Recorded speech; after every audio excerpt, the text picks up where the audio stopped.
Hey y'all, Flipper Fred here. Thanks for joining me today as we take a look at this Fox Ziggy flipper.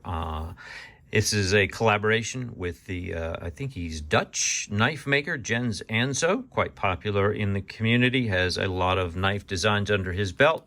Collaboration with Fox Knives to make this beautiful 𝗗𝗓𝗏 wood flipper. Of course, this is not the real thing. This is one that I got on Temu for $21.66, and I thought, wow, that is a bargain. I can't hardly pass that up. Before we dive into the specs here, if you would be so kind, please take a look down below and hit that subscribe button and bell notification. That really helps little guys like us get found on the YouTubes. I sure do appreciate it.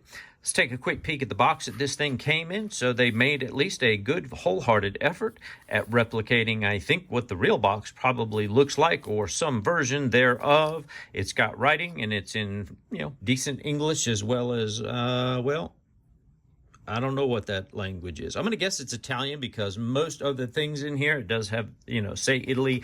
The blade steel, we'll talk about that when we get to the specs here in a minute.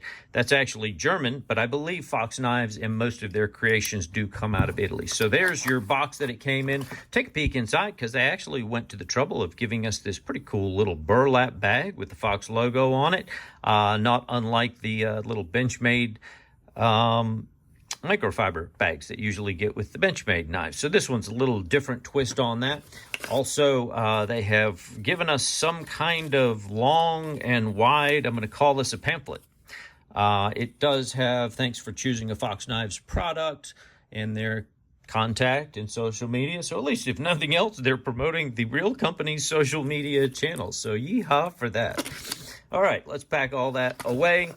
So again, they made a decent effort at it. I'm going to put the specs up on the screen here. We'll take a look at how this thing compares to the real deal. So you'll see the little green check marks all the way down the right-hand side mean basically this knife meets all the same specifications as what you find in the real knife in terms of open length, blade length, closed length.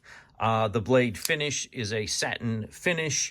Obviously, it is a flat grind, yes, that. And the lockup is pretty good. It is running on a liner lock, and I got to give them credit. This liner lock is seated pretty well. I mean, the liner itself, about 100% of the liner is touching the tang of the blade. So that is a solid lockup. You're not going to break that free. So all of those things are good. Let's talk about where it departs. So the blade thickness, I get a blade that's a little bit thinner than what it is on the original. Of course, the original is this Böhler N690, which is a German steel. Pretty decent. It's not, the best. It's not a super steel or anything, but it is a decent, good quality steel. I believe they mark it somewhere above 440 steel, which isn't saying a whole lot, but, a lot of decent knives actually were made with this steel. It's just, like D2, it's been around a while. It used to be the best of the best, and now they've come out with better versions. This knife's probably a little bit older. The other spec where it really diverges is in the handle thickness. So if you've noticed, the handle is carved with beautifully so. I'll give them a lot of credit. The wood here is supposed to be a 𝗗𝗓𝗏 wood. I have no idea, because I am not a wood expert. I will tell you, this one is really done well. It's polished well. It is not sealed or covered with any kind of like polyurethane or anything that would slick it up. You can still feel the grain of the wood, yet it doesn't feel raw or unfinished in any way. So the wood is quite nice. I have no idea if this is real 𝗗𝗓𝗏 wood or not.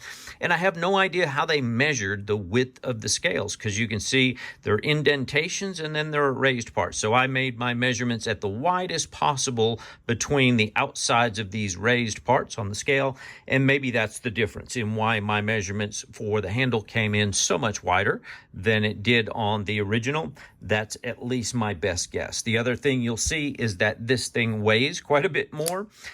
I'm going to guess if indeed these scales are wider, perhaps on the original the scales are thinner, they're not made quite as thick, so we've added some wood overall that would increase the weight. The real one does have steel liners on both.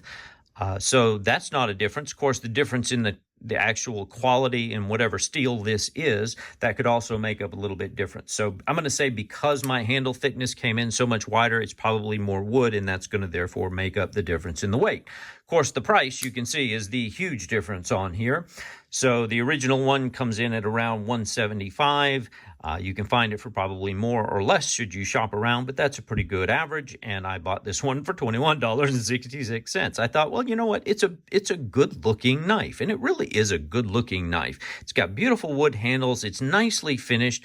It's very, thick. I mean, I didn't really talk about it, but if I'm getting almost 3/4 of an inch thick, however, it feels really good in the hand. Here's the interesting thing, and I wonder if it was designed this way. Because they have scalloped out these sections of wood, my fingers just naturally find those spots when I'm holding the knife like this. It feels very comfortable in the hand. Does not feel wide at all. It doesn't feel over wide. The clip is not bad. This is true to the original clip, just a steel spring clip. It's actually pretty stiff, so it's not a cheap steel, as far as cheap steel clips go, but it doesn't also feel uncomfortable in the hand. It feels good to hold. There is no jimping that you can find anywhere other than in the liner lock itself. It is scalloped out a little bit, so it's not hard to get to that liner lock. Although I'll tell you, after doing this, a dozen or more times in a row, it does tend to wear a little bit on your thumb where that jimping is. It's not terrible. It's not like really sharp, but it does kind of, I'll feel it in my thumb after flicking this thing about 20 times or so. Otherwise, the fit and finish is quite nice, I do believe. It's pretty good. It feels good in my hand. So my kind of guiding star for these knives are, one, I hate that they're able to knock off real knives. Real companies that have put time and energy, designers who put their energy into designing a knife, and here comes a Chinese company who's just going to knock it off. That's pretty crappy. So I'm not a big fan of that. I will tell you, the knife feels good. It's finished well. It's actually, I'll show you, I'll bring up an explosion of the parts. So I took this apart, and I'm going to show this on the screen here. And as you can see, I was really pleasantly surprised to see they're using Teflon ball bearings in this thing. And I think that's what's responsible for how smooth it opens and closes. It's hard to fail it. It's quite consistent. There's no jimping on the switch here. You can light switch it. You can push button it. It's hard to push button. Really, this wants to be light switch, again, with no jimping. But even with no jimping, it's not difficult. The detent is really good on this. I'd say this is a really well dialed in. You can fail it, but it's hard to fail it, especially, again, being on those Teflon bearings. By the time you break it free out of that detent, it just snaps into place. And as you've been watching, it's nice and smooth going back home again as well. So got to give them a lot of credit. They've built a good knockoff knife. If I was in a gas station and had no knife and I needed one for the day, and I saw this sitting on the shelf for $21 and it had no branding on it whatsoever, but I saw nice, beautifully finished wood scales, decently ground, satin finished blade. I have no idea what the steel is. Let's just assume it's a regular old D2 or maybe even something less than that, but I cut with it and I discovered, well, can it cut or not? Because that's ultimately all that matters. And as you can see, this knife will definitely cut. I did find there's a little nick somewhere around the belly of the blade. So if I go slow enough, it will catch on that. But that's nothing that, a minute or two on the strop won't take care of. So as much as I, hate to recommend knockoff knives, I'm not really going to recommend this knockoff knife. Is it a decent knife for $20? Yeah, it's actually a decent knife for $20. That's what you're getting. You're getting, decent steel. Let me take that back. I have no idea. A decent looking blade. It's ground decently enough. It looks nice. It's fairly heavy duty. It certainly will do the job. Smooth to open and close. I wish there had some jimping on here. It's a relatively cheap clip. However, feels good in the hand. It fills your hand nicely. Some people may not like that it's thicker and has this thickness on it. For me, it depends on what you're wanting this to do. If I need a knife to work for the day and I've got some relatively heavy duty kind of work, cutting straps, lots of boxes, that's not really heavy duty, maybe even some light wood duty, although I'm certainly not going to be, doing any kind of banging on this knife.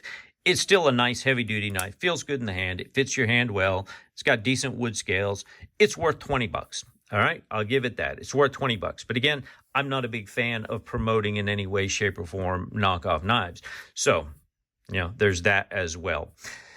If you would, please be so kind once again down below here to hit the like and subscribe button, little bell notification, help a little guy out trying to make his way on the YouTubes. I sure would appreciate it. Otherwise, hopefully you got a little entertainment out of this. Give me your comments, your feedback down below. If you didn't like it, give me a thumbs down. We'll try to do better. Otherwise, thanks so much for your time today. I will see you soon on the next video. Bye-bye.